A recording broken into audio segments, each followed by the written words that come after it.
영화에서나 볼 수 있을 법한 충격적인 방법으로 전 세계인을 공포에 몰아넣고 있는 테러.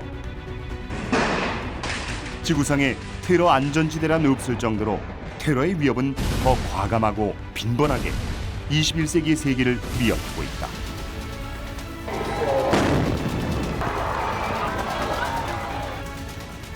하지만 한반도는 이보다 훨씬 이전부터 테러의 위협에 직면해 있었다. 적화 통일을 포기하지 못한 북한이 우리 사회의 혼란과 분열을 위해 끊임없이 테러를 감행해왔기 때문이다.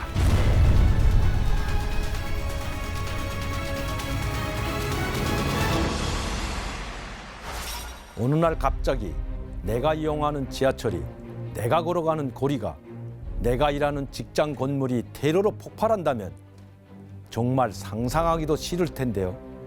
이렇게 테러는 그 대상이 바로 내가 될 수 있다는 점에서 더한 공포로 다가옵니다. 무차별적인 테러는 남녀노소를 가리지 않습니다. 별다른 잘못도 없이, 특별한 이유도 없이 수많은 사람들이 희생되는 테러. 최근 지구촌 곳곳에서 벌어진 테러에 전 세계가 분노하고 지탄하는 이유인데요. 거기에 더해 언제 어디서 일어날지 모르는 테러의 공포는 사람들이 정상적인 생활을 할 수 없게 만들고 나아가 사회를 마비시킬 수 있다는 점에서 또 다른 두려움으로 다가옵니다. 이것이 테러의 무자비하고 잔악한 속성이겠죠. 21세기에 들어 더욱 강력해지고 빈번해진 테러의 위협. 바야흐로 테러의 시대라 불리기도 하는데요. 하지만 우리 한반도는 그보다 훨씬 전부터 테러의 위협에 노출돼 있었습니다.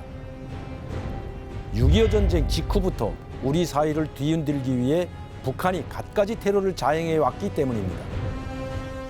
민간인 납치와 오선 납북은 기본이고 비행기 납치인 하이제킹에 여인 암살 시도, 그리고 최근의 사이버 테러까지 그야말로 테러의 집대성이라 할 만큼 수단과 방법을 가리지 않고 우리 사회를 도발해온 북한. 그들의 목적은 단 하나, 적화 통일을 위한 포석으로 우리 사회에 공포 분위기를 조성해 혼란을 가중시키기 위해서였습니다. 지난 60여 년간 한 민족을 상대로 저질러서는 안 되는 잔악한 테러를 끊임없이 감행해온 북한의 만행 중 초창기 사건들을 먼저 살펴보겠습니다. 6.25 전쟁으로 우리 민족에게 깊은 상처를 남긴 김일성은 휴전이 성립된 뒤에도 적화 통일의 야욕을 버리지 못했다. 그는 공비와 간첩을 수시로 난파하는가 하면 우리 사회 각계각층에 걸쳐 간첩을 포섭하는 데 열중한다. 이들을 이용해 사회 갈등을 조장하고 혼란을 야기시켜 무력 도발의 기회를 엿보기 위함이었다. 1958년 2월 창랑호 납치 사건도 그런 와중에 발생했다.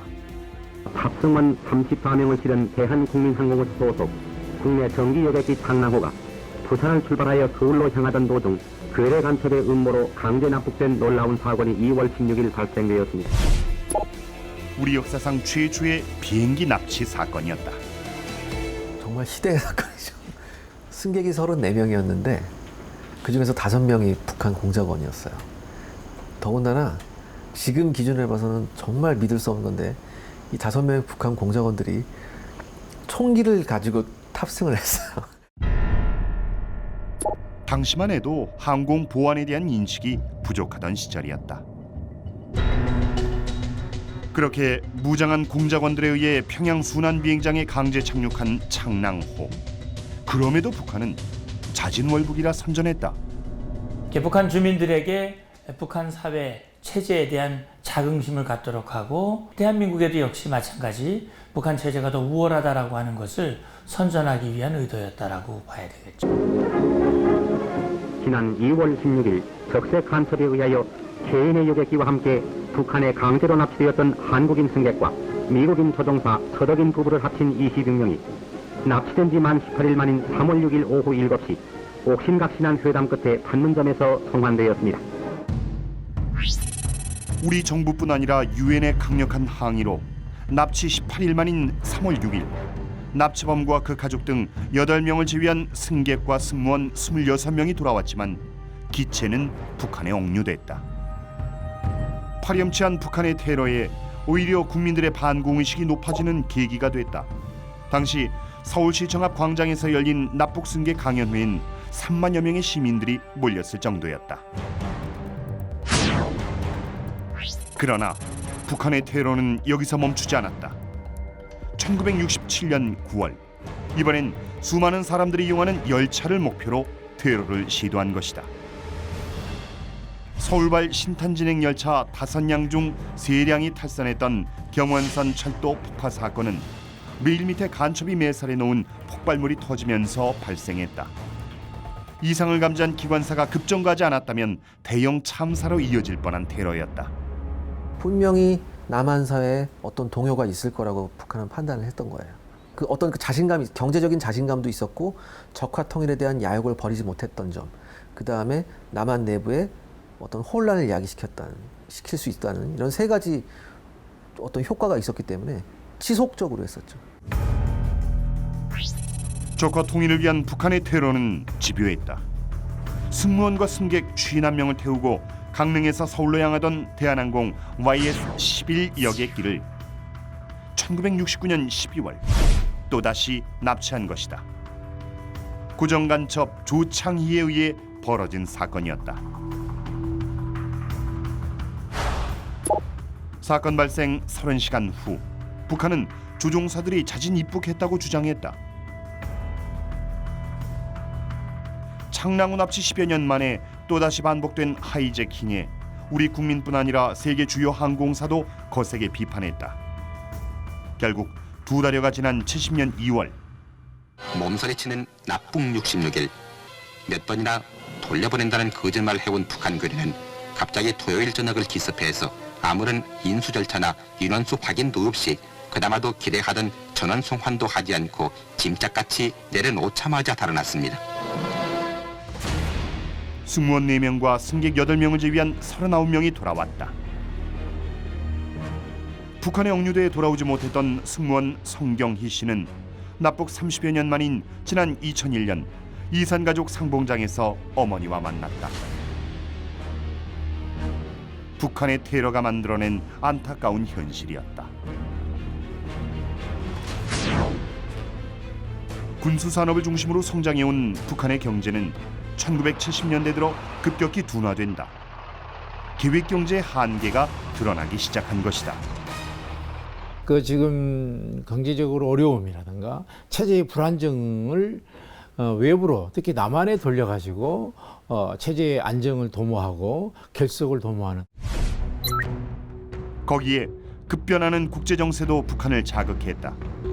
1969년 우수리강을 사이에 두고 중국과 구소련 간에 불거진 국경 분쟁은 사회주의 국가의 분열을 보여주는 상징적인 사건이었다. 이에 위기를 느낀 북한은 같은 해 7월 베트남 전쟁에서 고전하던 미국이 괌에서 발표한 닉슨 독트린을 내심 반겼다.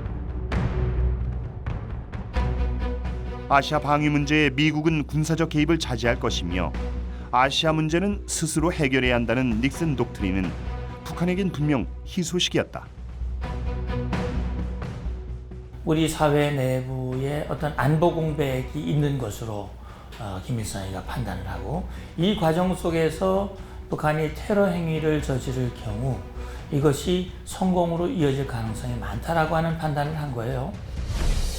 이런 정세 속에서 70년대를 적화 통일의 적기로 본 북한은 우리 사회를 흔들기 위한 다양한 테러를 시도한다. 70년 6월 22일 서울 국립현충원 현충문 폭파 기도도 그중 하나다. 다행히 미수에 그쳤지만 6.25 전쟁 20주년을 기념해 국립현충원에 모이는 정부의 요인들을 누렸다는 점에서 매우 대담한 테러 시도였다.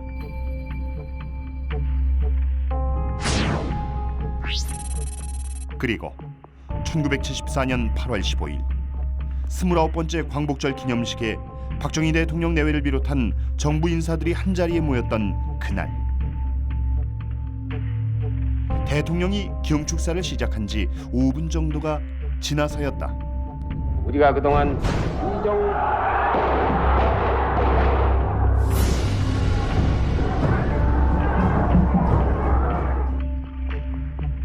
대통령을 겨냥한 총성에 식장은 일순간 아수라장이 됐다.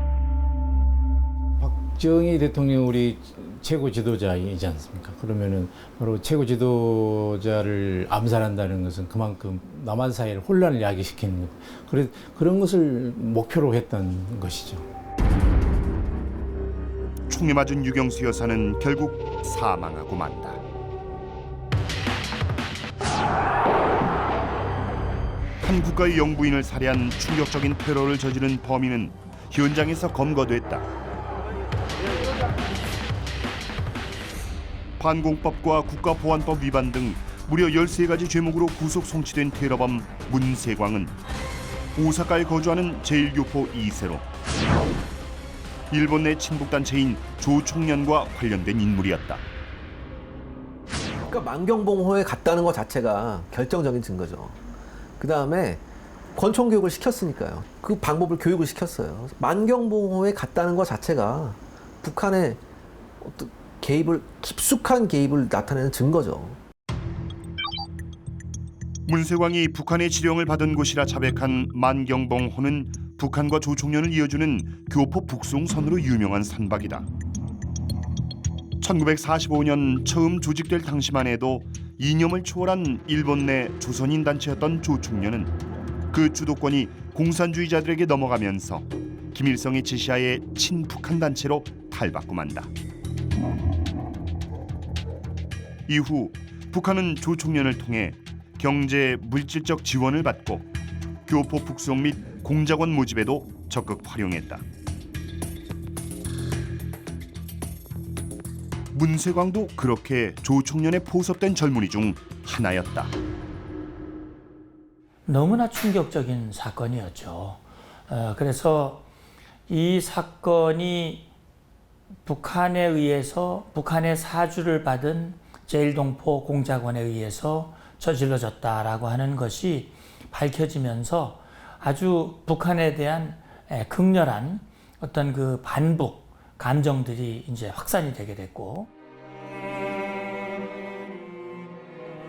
안타깝게 희생된 유경수 여사는 대통령에게 정치적 조언도 마다하지 않은 현명한 내조자였고 국민들에겐 온화하면서도 당당한 영부인이었다.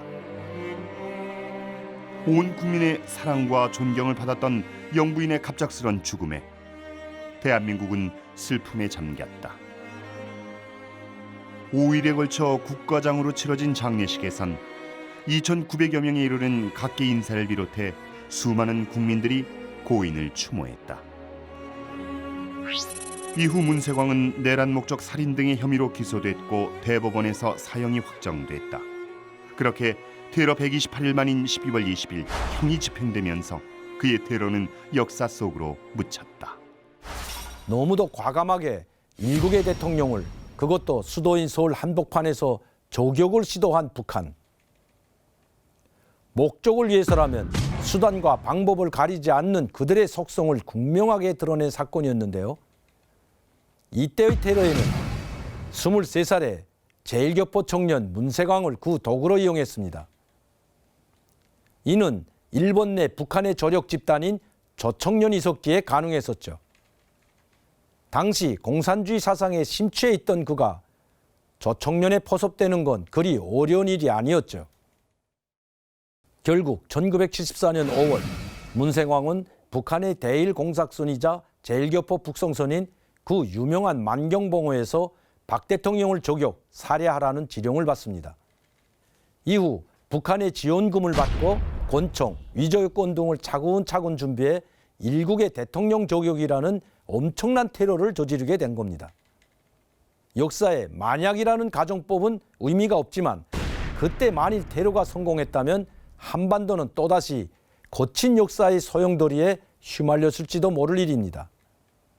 그렇다면 북한은, 아니 좀 더 정확히 말해서 김일성은 왜 박정희 대통령을 노렸던 걸까요? 그건 두말할 필요도 없이 박정희 대통령만 없다면 김일성이 그토록 꿈꾸던 한반도의 적과 통일이 훨씬 수월할 거라 판단했기 때문입니다. 박정희와 김일성, 두 사람은 한반도 분단의 역사에서 숙명의 라이벌로 기억되는데요. 한 명은 기적적인 경제 개발을 통해 획기적인 사회 발전을 이뤘고 또 한 명은 자신을 중심으로 한 유일 체제로 폐쇄적인 사회를 구축합니다. 그 결과는 여러분이 아시는 대로입니다. 1960년대까지 체제 우위를 자부했던 북한이었지만 70년대부터는 전세가 역전돼 사회, 경제적으로 대한민국이 우위를 점하게 됩니다. 그런 상황에서 김일성은 초재질 수밖에 없었고 한국 발전의 중심이었던 대통령을 제거해 사회 동료를 일으키면 무력 도발도 가능하리라고 생각했던 겁니다. 즉 무력 조카 통일을 위한 지름길로 대통령 저격이라는 무리수를 두게 된 거죠. 북한 사회에서 김일성의 영향력은 그야말로 절대적입니다. 사망한 지 20여 년이 지난 지금도 마치 살아있는 것처럼 손자 김정은에 의해 복제되고 있을 정도니 진짜로 살아 통치하던 60, 70년대는 오죽했겠습니까? 당시 북한 사회에서 김일성의 말은 진리고 곧 법이었는데요. 그는 6.25 전쟁 직후부터 대한민국을 조카 통일하기 위해 호시탐탐 기회를 노렸습니다. 그리고 그 기회를 직접 만들기도 했는데 그 수단 중 하나가 바로 테러였습니다. 간첩과 무장공비를 직접 침투시키거나 남한 내에서 포섭된 용공 세력을 이용한 대남 테러는 그래서 더욱 위험하고 위협적이었습니다. 60, 70년대의 오선 납북은 아주 흔한 도발이었고 앞서 보셨던 비행기 납치, 하이제킹과 여인 암살 시도까지 김일성이 주도한 테러는 거침이 없었는데요. 당시의 테러는 많은 주목을 받았다는 특징이 있습니다. 이는 자신들이 저지른 테러를 오히려 자발적인 입북이나 친북 세력의 자발적 테러로 홍보함으로써 북한이 체제 우위를 선전하려는 의도 때문이었습니다. 대한항공 민항기 납치 사건 때도 자진월복이라 홍보하며 대대적인 군중 환영대회를 열었거든요. 저도 텔레비전을 통해 봤던 기억이 아직도 생생히 날 정도로 그때 참 대단했습니다. 하지만 테러의 전모를 아는 대한민국의 분위기는 그와는 정반대였겠죠.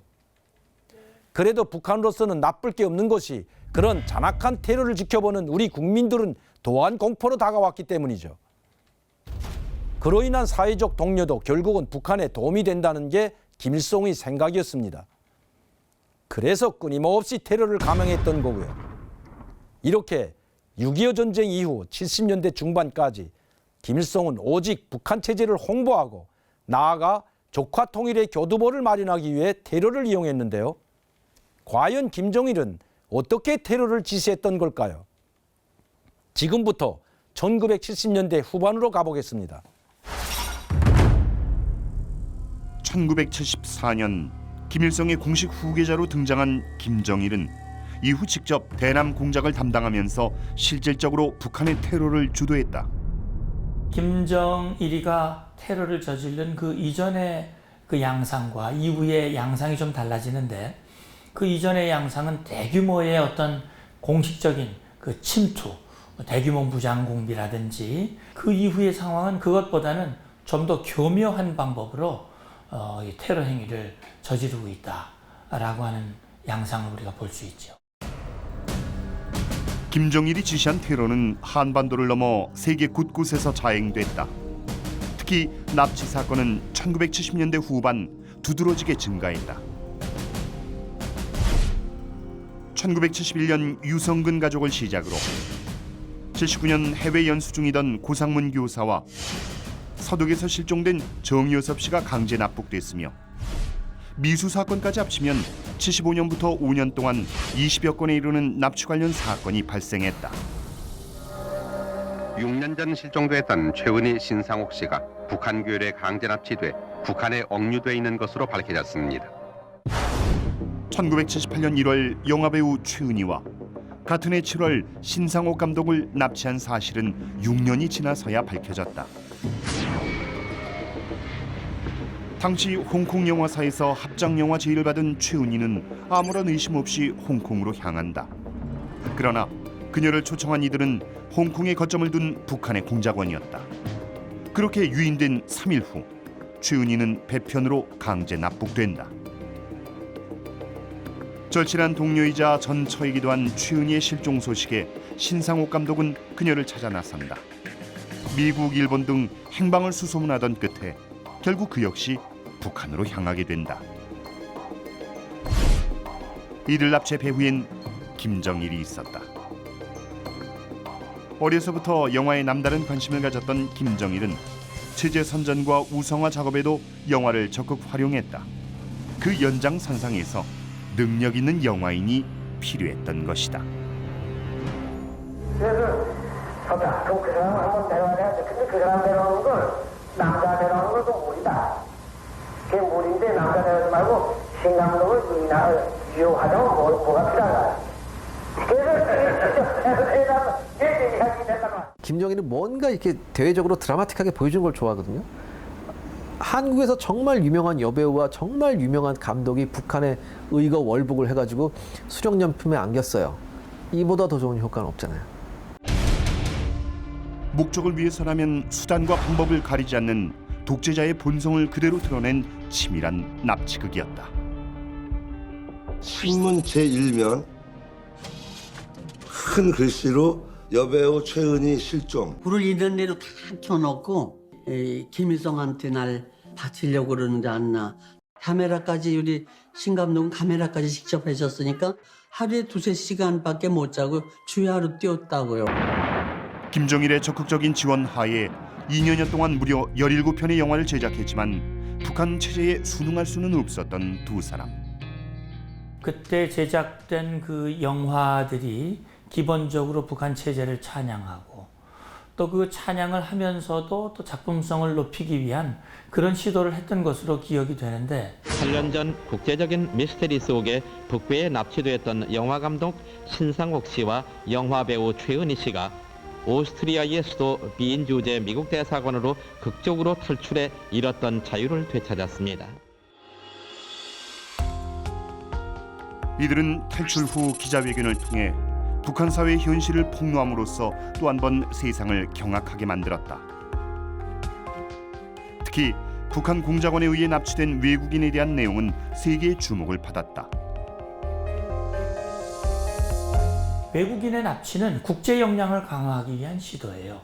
그 외국인들이 들어오면 그 사람들이 다 북한의 공작원들을 교육시키는 교관을 하거나 그 사람들을 직접 세뇌시키고 교육시켜서 그 사람들이 그 역할을 하게 하거나 그동안 북한을 방문했던 많은 이들은 마카오와 태국 등에서 납치된 외국인들이 북한에 억류돼 있음을 증언하고 있다. 70년대 후반 급증한 일본인의 실종도 북한과 깊은 연관이 있었다. 77년 11월 귀갓길에 사라진 13살의 메구미 양과 83년 유럽 유학 중 실종된 아리모토 게이코 등 일본 정부는 17명이 납북됐다고 주장했고 북한은 그중 13명의 납북 사실을 인정했다. 일본인을 납치해서 그 납치한 일본인한테 일본어 교육을 받고 일본 풍습에 대한 교육을 철저히 받은 다음에 테러에 투입하거나 간첩으로 투입할 수 있거든요. 테러나 간첩으로 활용할 수 있는 신분 세탁을 할 수 있는 도구로서 외국인 납치를 주로 이용했었습니다. 이는 2002년 9월 평양을 방문한 일본 고이즈미 수상과의 회담에서 김정일이 인정한 부분이기도 하다. 일부 열성 기관원들의 소행이라 강조했지만 사실 북한의 납치는 김정일로부터 비롯된 테러였다. 1976년 김정일은 공작원을 교육시키기 위해 현지에서 강살 데려오라는 지령을 내린다. 이에 북한 공작원들은 세계 각지에서 납치를 실행할 수밖에 없었던 것이다. 그즘 북한의 경제는 악화일로에 있었다. 70년대 들어서며 역전된 남과 북의 경제 상황은 김정일의 세습 정권이 본격적으로 구축된 80년대 중반엔 격차가 점점 더 벌어져 1인당 명목 국내 총생산량에서도 현격한 차이가 나타난다. 북한보다 못하다거나 아니면 대등한 수준에서는 무력 도발을 직접적으로 했는데 80년대 가면 벌써 이제 격차가 벌어지기 시작합니다. 그래서 새로운 전술을 개발한 것이 바로 이제 테러 부분에 집중하는 부분이 있었습니다. 테러는 누군가에게 평생 지울 수 없는 상처를 남겼다. 33년이 지난 지금까지도 그는 당시의 상황을 또렷하게 기억하고 있다. 미얀마의 수도 양곤, 그 한복판에서 벌어진 잔혹한 테러. 이런 거 터진 겁니까? 예. 제가 이게 나 구축대 나오는 최재욱 씨. 아웅산 묘소 폭발 사건의 생존자 최재욱 전 장관은 당시 공보 비서관으로 대통령을 수행하고 있었다.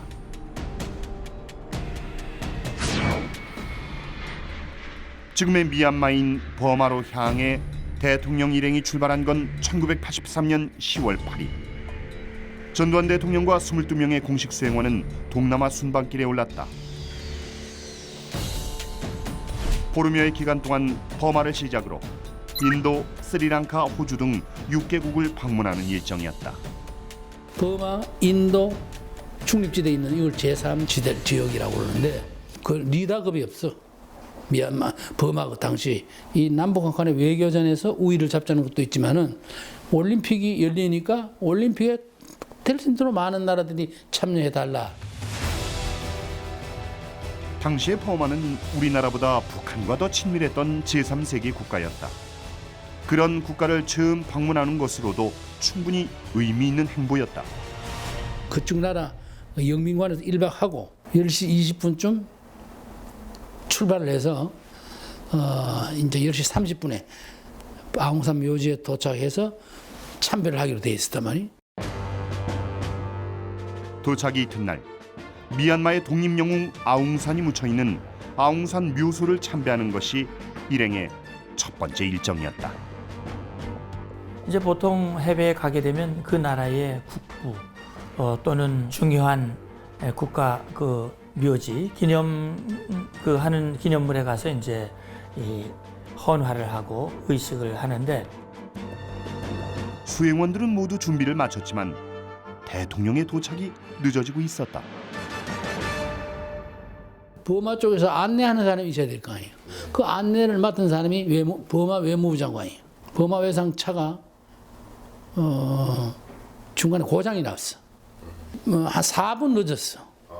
이 출발 시간이 4분 늦었는데 1열에는 전두환 대통령 그때 도착 안 했지만은 전두환 대통령 자리 열이 있고 그다음에 2열에는 장관급, 뒤에는 차관급과 나.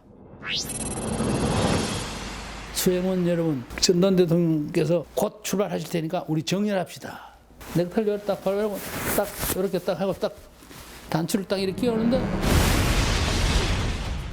현장은 순식간에 아수라장이 됐다. 서석준 경제부총리와 이범석 외무장관 등 정부 강요와 언론인, 경호원 등 17명이 사망했고 14명이 부상당하는 대형 참사가 벌어진 것이다. 원격 조종에 의한 폭발 사고. 기적적으로 대통령은 무사했지만 우리 정부의 주요 강요들이 희생됐다. 충격적인 테러 소식은 전 세계로 타전됐다. 전두환 대통령을 만나러 와서 스쿠절지 사과를 하면서 자기들이 이렇게 범인을 꼭 잡겠다. 추적에 들어간 버마 측은 용의자 1명을 사살하고 2명을 상포했다. 긴급히 지금까지 이북 간첩들이 도발할 때 썼던 여러 가지 기구를 다 가지고 버마로 가라. 버마에 가서 그 사람들 수사에 협조를 해주라 해서 칼, 또 심지어 미숫가루, 비상식량 이런 걸 가져간 거예요. 가져와서 딱 내놓으니까 저 버마 경찰이 이 두 사람이 갖고 있는 걸 딱 해보면 똑같은 거예요.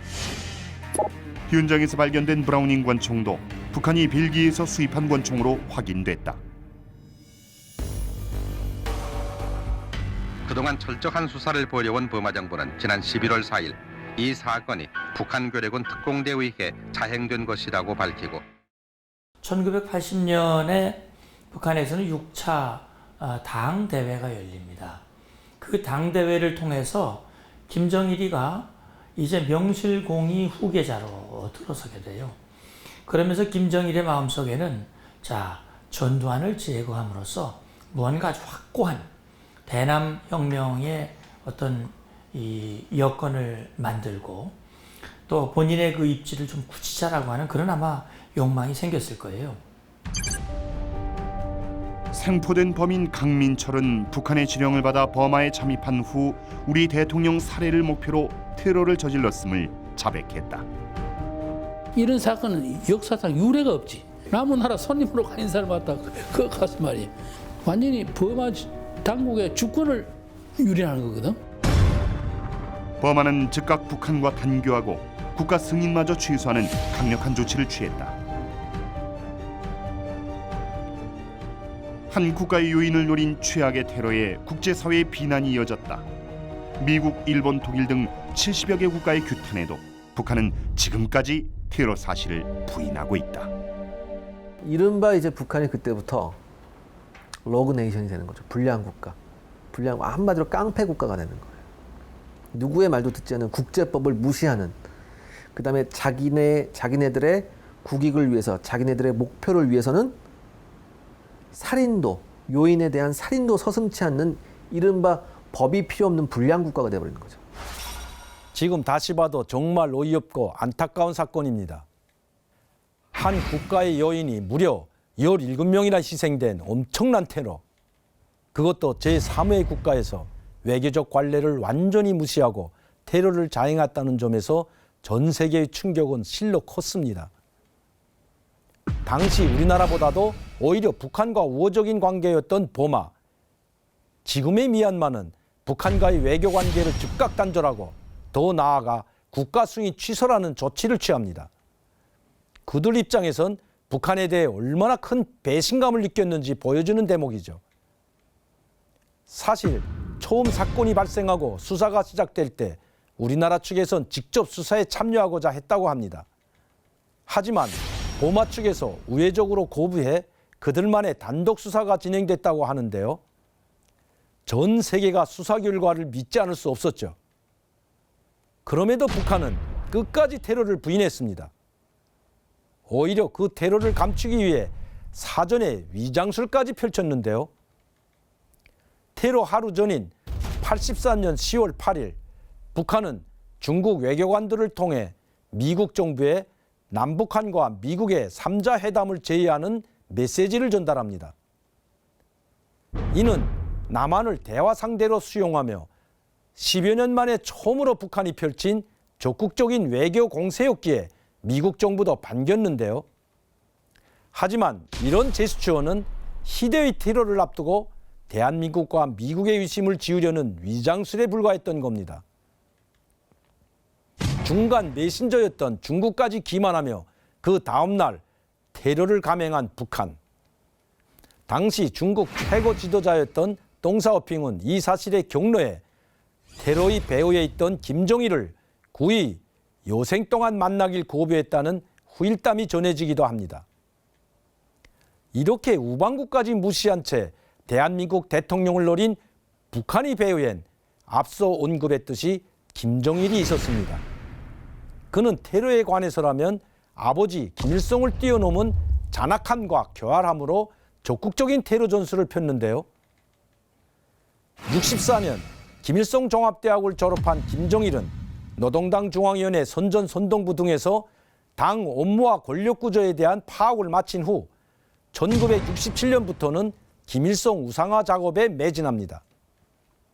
그 과정에서 대학 시절 빠져 지냈던 영화 등을 적극 활용해 나름의 성과를 내고 결국 후계자 낙점에까지 이르게 되는데요. 이렇게 직접 선전 작업의 중요성을 깨달은 그는 선전용 영화를 참 많이 제작하게 합니다. 신상호, 최은희 씨 납치도 그런 목적에서 이뤄진 사건입니다. 특히 신상호 감독을 유인하기 위해 최은희 씨를 먼저 납치하는 치밀함을 보이기도 했죠. 이후 이들을 적극 후원해 많은 영화가 완성됩니다. 하지만 예술 작품이라기보다는 그저 북한이 선전독으로 만들어진 게 대부분입니다. 그래도 당시 북한에선 신상호 감독의 작품이 정말 인기였거든요. 저도 홍길동이나 춘향전을 각색한 사랑 사랑 내 사랑, 돌아오지 않는 밀사 등 신감독 작품을 거의 다 봤을 정도인데요. 지금 생각하면 교묘하게 용화를 체제선전에 이용했구나 싶은 대목이 참 많습니다. 여기서 잠깐 일제강점기 헤이구 평화회담에 밀사로 파견됐던 이준 열사의 이야기를 다룬 돌아오지 않는 밀사의 한 장면을 함께 보시겠습니다.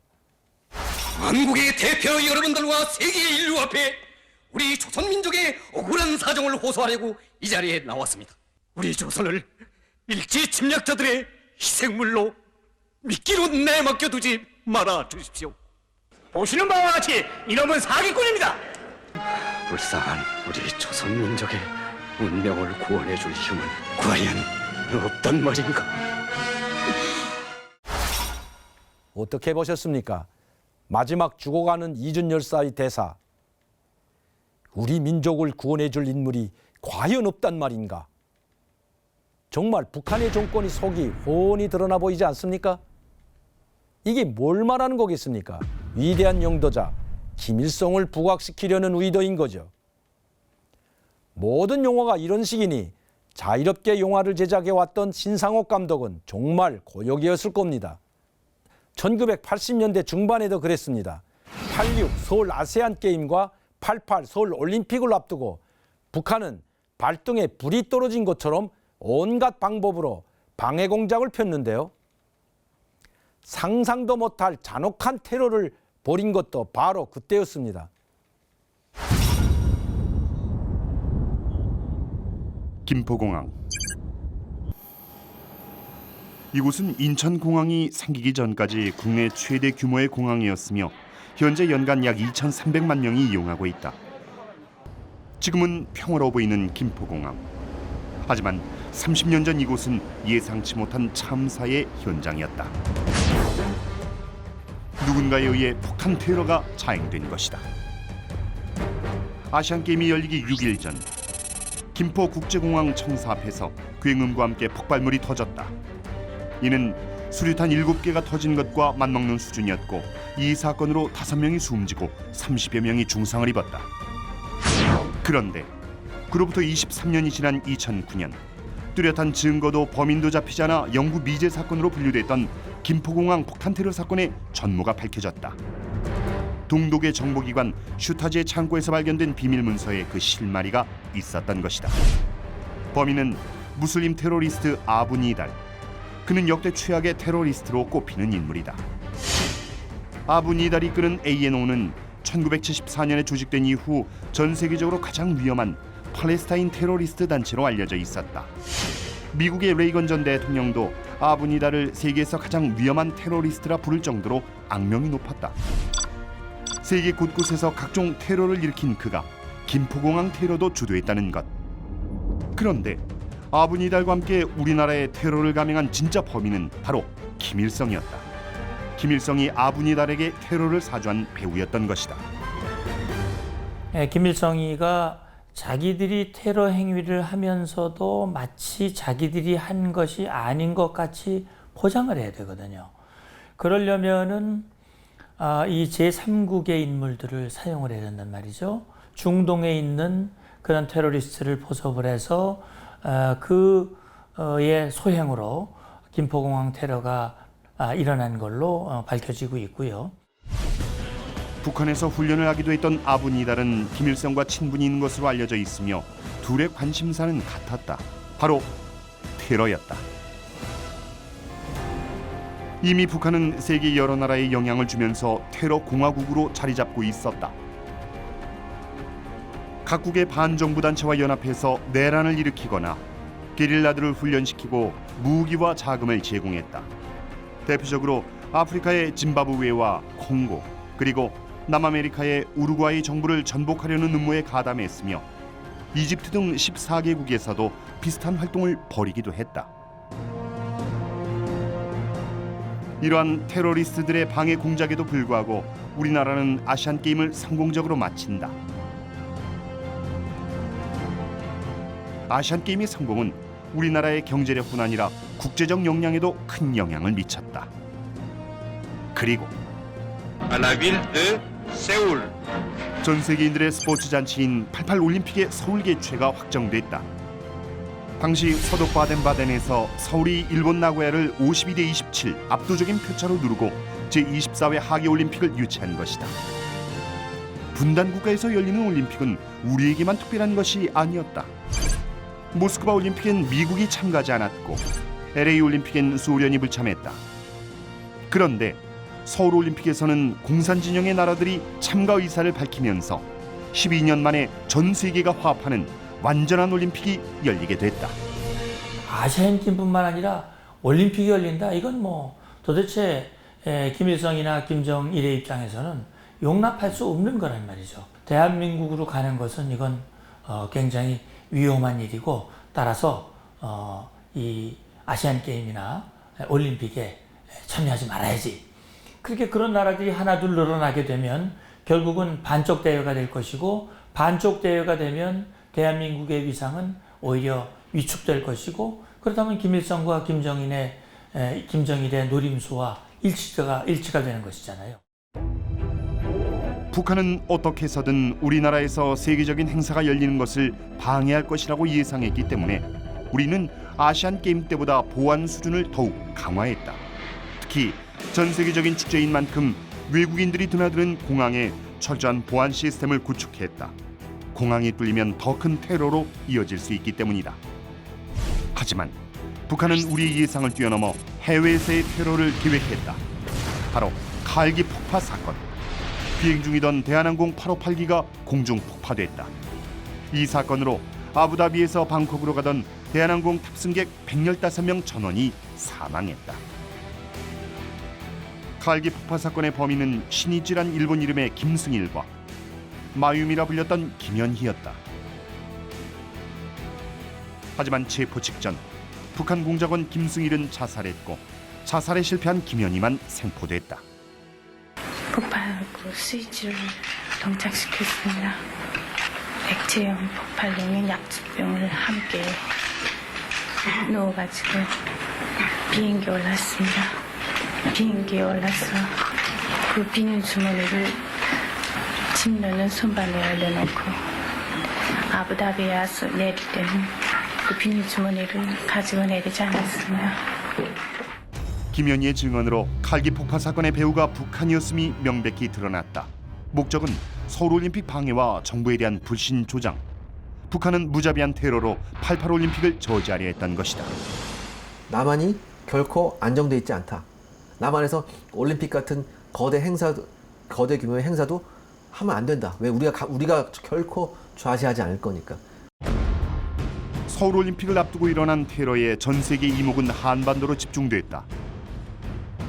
특히 미국은 칼기 폭파 사건의 배후인 북한을 테러 지원국으로 규정했다. 북한의 강력한 무역 제재가 가해졌고 북한은 국제사회에서 고립됐다. 테러 지원국으로 한 명 지정이 되면 정상적인 무역을 못해요. 북한에서 나오는 배는 전부 다 검색 대상이고 북한에서 생산되는 모든 걸 받으면 안 돼요. 그럼 국제적인 경제 제재가 들어가요. 그때부터 고난의 행군이 시작되는 거예요. 주민들에게 인내를 강요하며 고난의 행군을 이어갔지만 연이은 흉년으로 시작된 식량난을 해결할 수는 없었다. 거기다 테러 지원국이란 낙인은 북한 경제 상황을 급속도로 악화시켰다. 1998년 공개된 북한 전문가 레리 로빈슨이 작성한 보고서에 따르면 북한이 테러 지원국으로 지정되면서 경제난이 더욱 심각해졌고 식량난을 버티지 못해 사망한 주민이 무려 200~300만 명에 달한다고 밝히고 있다. 그럼에도 북한은 우리 사회를 향한 도발을 멈추지 않고 새로운 형태의 테러를 시작한다. 바로 사이버 테러다. 한수원 원전 문건이 공개되면서 청와대를 포함한 정보기관과 정당, 이른바 디도스 공격에 방송사와 은행 전산이 완전히 마비된 것입니다. 사이버 테러는 진화된 형태의 21세기형 테러다.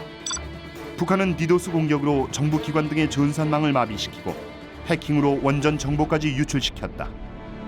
북한이 사이버 테러로 눈을 돌린 이유는 무엇일까?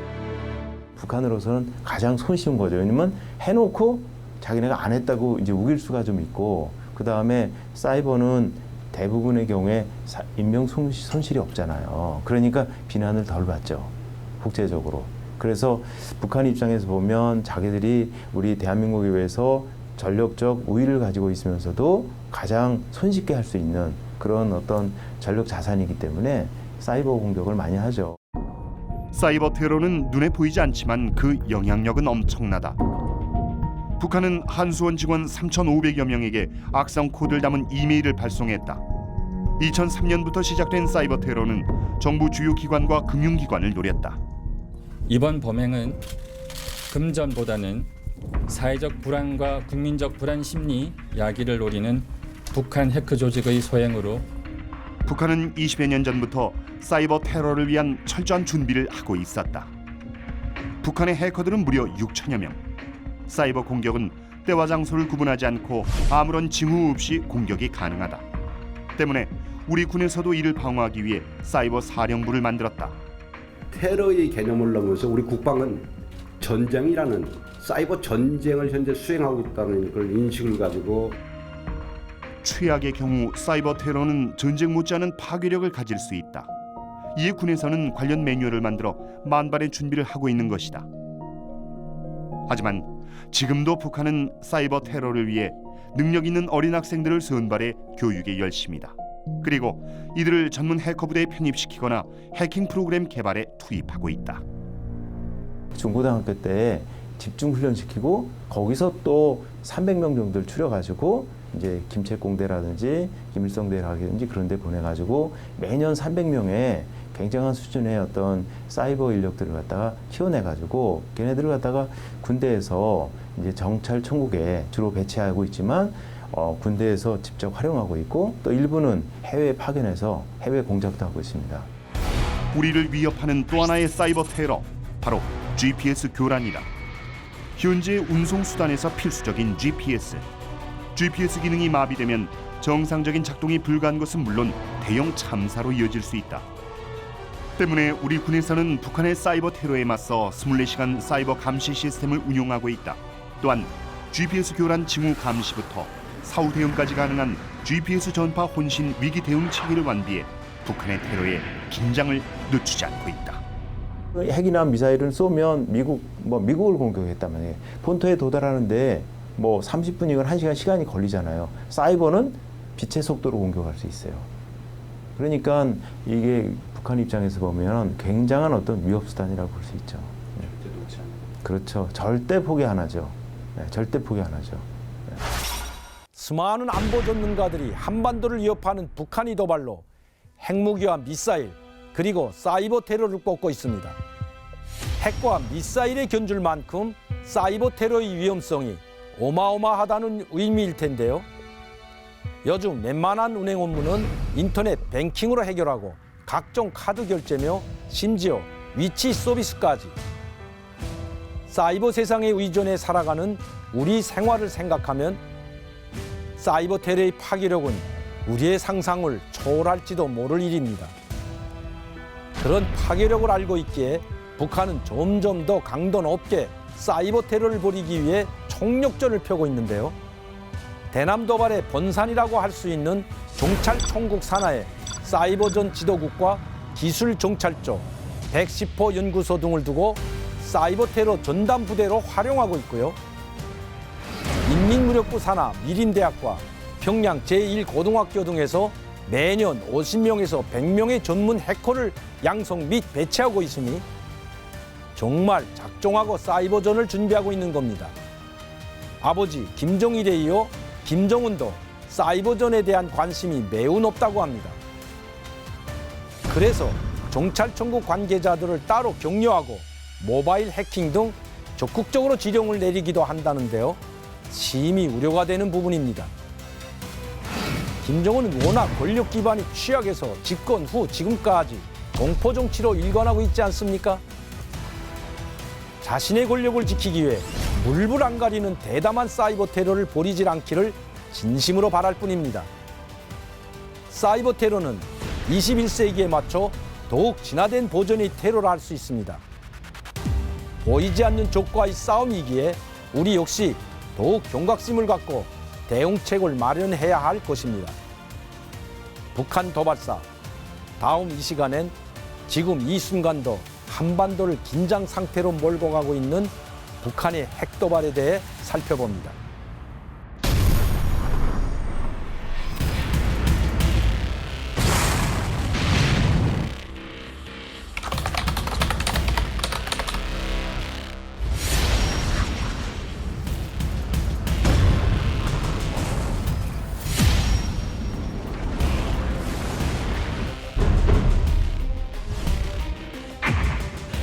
핵을 가져야만 자기가 생존할 수 있다라고 보는 그런 체계죠.